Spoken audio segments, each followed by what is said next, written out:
विषयोपभोगरचना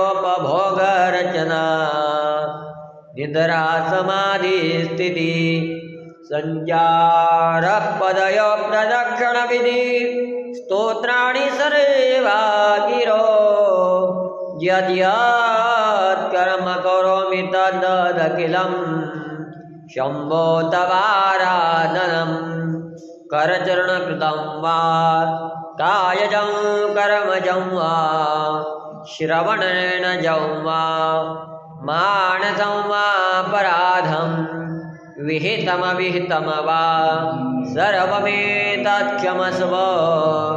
जय जय करुणाब्धे श्री महादेव शंभो।